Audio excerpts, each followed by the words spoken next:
All right, we're back for another week on the DSP. A bit of a change up this week. We're normally talking to only Australian artists, but I was put up on an artist by some Australians, the Chase Atlantic Boys, also my brother Xavier, man. And because of them, we have Dwayne in the house. My broski, how are you? I'm doing good, man. Happy to be talking with you, bro. I appreciate it. And shout out to my boys too. Yeah, the boys put me up on you, and it's rare that I really do, interviews with artists from the States and whatnot. But the moment that Xavier hit me with your song "Walk Into Work," I was like, "Yo, I got to be up on this guy." So I did a bit of research, and now we're talking, and you've got this song out that is, starting to do numbers, and it's a great body of work as its own. How are you feeling?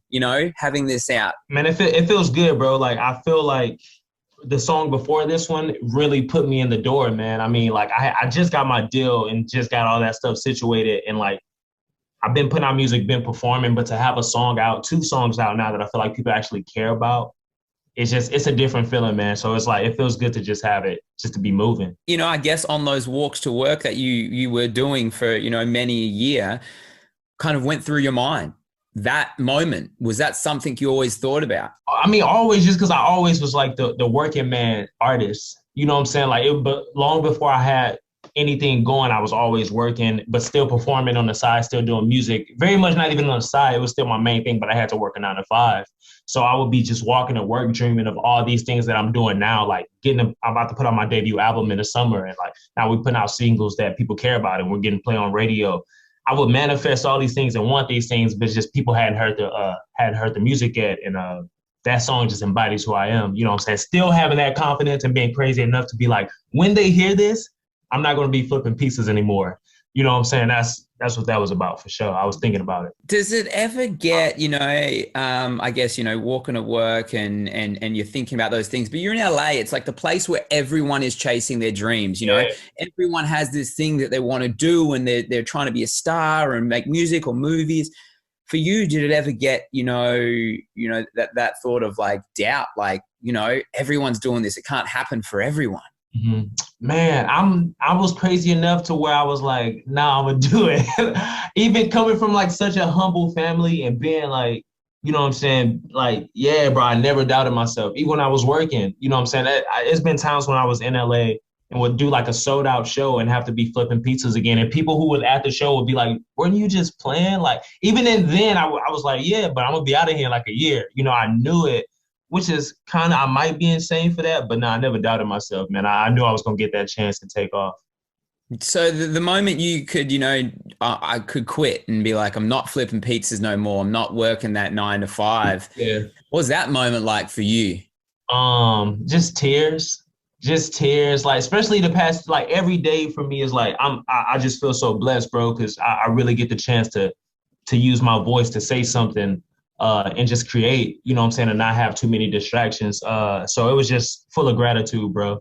And just made me feel like it's way more important than just me. You know, I got to stand on that, you know, because I got a true chance now, which people don't really get a lot. And I wanna mess it up. So I'm sure, you've got this voice and you've got these stories and the feelings and the emotion of stuff that you've gone through in your life. Having that platform now, what's that feeling like knowing that, what you write down on pen and paper and what you say or you perform is being listened to by an audience? it's a lot, but I wouldn't have it any other way because it's like every artist and every painter and every speaker, you know, every like fighter from like the 60s and 70s, they use that. And I want to really carry myself in that same light, bro. You know, I never hear a song from like The Strokes or from like Joy Division that I'm like, yeah, they took a verse off. They took a moment off. They took a performance off. I really try to guide myself in that same light. So it's not really pressure to me. Like I dig it and I want to carry them. I want to carry the people. You know what I'm saying? I don't want to take them down because you see how much power someone can have when they're speaking terrible shit.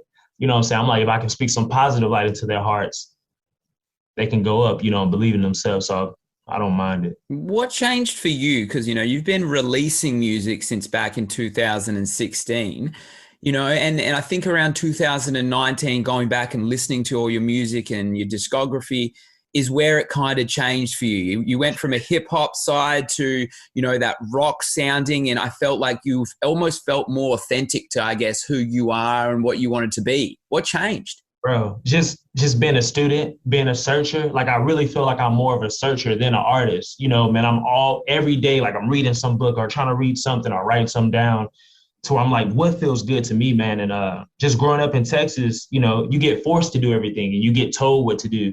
When I came to LA, I grew up, you know, and I had to understand who I was. And hearing that first rock record at 19 and then studying that. And then maybe when I was like 20, like 2 years ago, I was like, oh, this is how you write a song.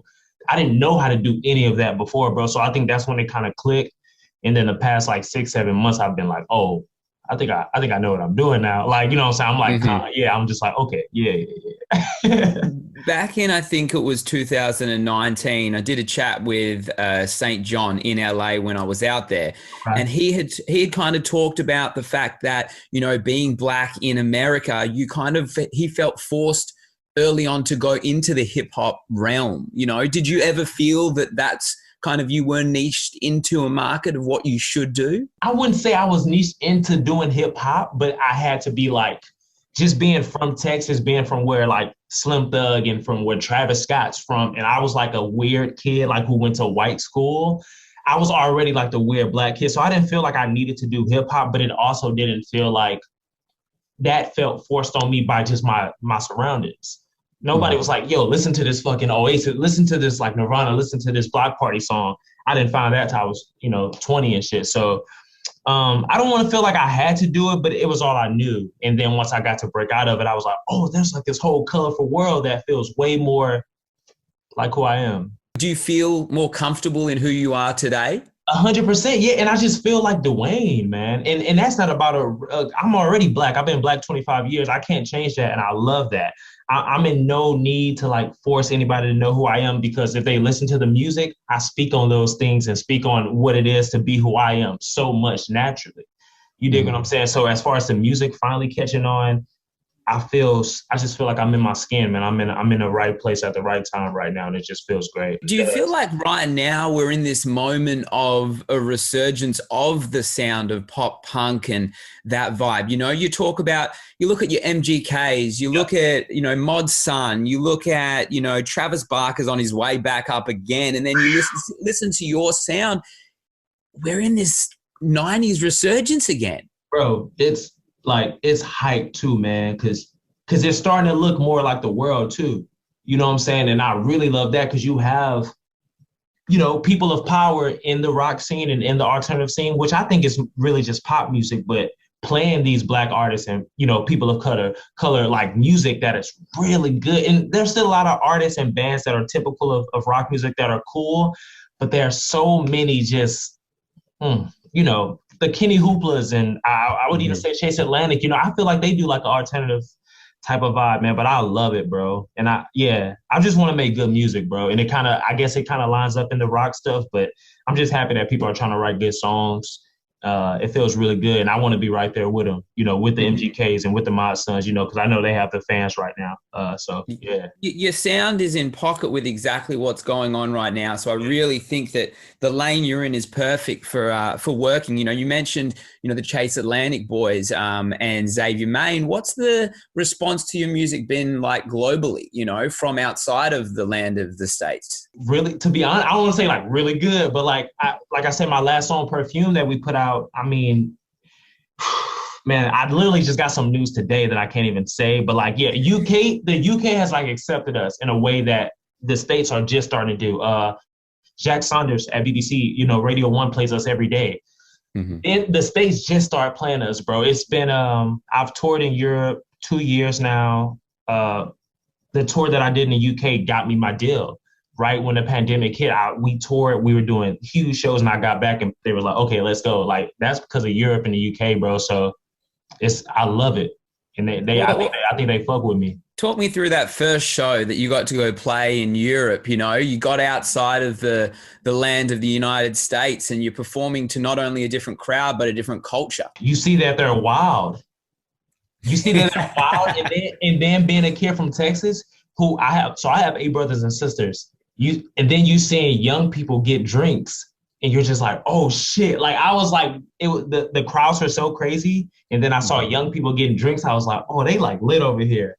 Yeah, man, and they really respect music, bro. I really being in London, playing that Electric Ballroom, like if you go hard and you got a message, they gonna jump with you, even if they don't know you. And for America, when we first, I mean, this last tour was great, but like the first tour, it take you like 4 songs. They'd be like, all right, like I dig this now. Mm-hmm. Europe, like London, man, if they get it, they like, yeah, let's go. And I love that. I love that. What you've got now, you can't bottle. Like what you've got is individuality, and I think that rock starness to you, that Jimi Hendrix vibe, you know, that I'm gonna get out there and just really fuck shit up and do what I want to do. I mean, that, bro, literally, like, I would say that's more my genre. You know what I'm saying? Just being urgent. You know what I'm saying? Being completely urgent and being, I just, man, really admire, you know, like you say, Hendrix and Iggy Pop, you know, like he would get on stage and he would just burst out like a rocket. You know, I'm really more into that. Like, I'm just, yes. Man, so, oh man, I'm obsessed. Let's talk about this track then. You've got out right now. It's the second song we've got from you from 2021. We've come past all this, you know, majority of coronavirus isolation. Walking to Work. Walking to Work, yeah. Go for it. What is it? I mean, it's a rock song about a very angry kid who felt like who just had a chip on his shoulder and still has a chip on his shoulder, but also has that kid on his shoulder that, you know, sees the world just in such a beautiful, beautiful, beautiful light, even though it's so dark. You know what I'm saying? Still like walking to work and having to do these things and having to like not have any money, but still being like, once I get that chance, I know what I'm going to do with it and I'm not going to let my people down. You dig what I'm saying? And that, I think we all need that, just that light and that belief at the end of the tunnel, especially seeing like you're saying, like coronavirus we're starting to see some positive light and it's like, man, maybe I can get back out there again. Maybe I can do this or do what I've been wanting to do. And I've never lost that, bro. And that's all this song represents, man. Just pushing forward, even when people don't see it in you. You know, you always. Who's on the phone? Who keeps calling you? That's the thing. This song is a very angry song, even though I try to be a smart writer and, you know, have people something they can sing. But I got my deal, bro. And I did a song. I haven't even told anybody this, but yeah, I did this song with this guy. It was a catchy song.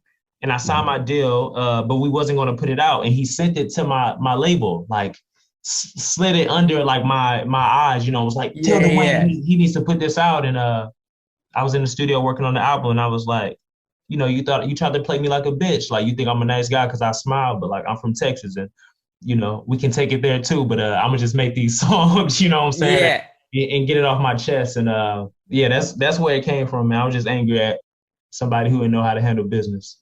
Yeah. Well, you know what? You've got this platform now and those things that will continue and things will happen along the way are gonna bring out the best in you, the creativity, and we have to thank him for doing that. Yo, 100%, man. Like, bro, it's that and a lot of other things, man. It's just like the label that I'm with now, they're like a really indie label. And you know, we were taking meetings months ago and people just was like, I don't understand a Black kid doing rock music. You know, and now it's like beautiful Black artists who are doing rock music, man. And it's so funny now to hear them call and to hear them, you know, be on the Instagram and seeing what you're doing and call you. I love it. I love it. Yeah, it's like people trying to get on Dogecoin today, bro. Like you should have been on it before. Exactly. Like open your eyes and you'll see what's out there for you instead of standing in your same box, you know. And that's all I want to do and bring to people, bro. It's new and innovative things, you know. It's a lot of artists doing great art out here, man. I just want to be a part of that, bro. Yeah, I feel like the last 2 songs that we've gotten from you have been very personal. And I think that, you know, a lot of the stuff that I went back and listened to was very much, you know, talking about the world that we live in today and those aspects. Whereas these 2 were very personal and actually, you know, stuff that you've kind of gone through and stories. 100%. Is that where this album is going to go towards? Most definitely. Most definitely, man. I mean, every record on there is, you know, really me talking about things that and not that I wasn't going through those things, but it was more of a worldly thing and me seeing what was, you know, at my doorstep. But these songs are very personal to me.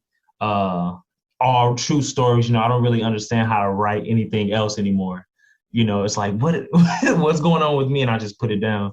Dwayne, appreciate your time, my bro. Walking to Work is the international track of the week. And now that you've got my Aussie brothers have linked me with you and you have the Aussie boys, mate, you've always got a home right here on the DSP whenever you need it. Man, I appreciate you, bro. Seriously, man. Thank you so much, dog.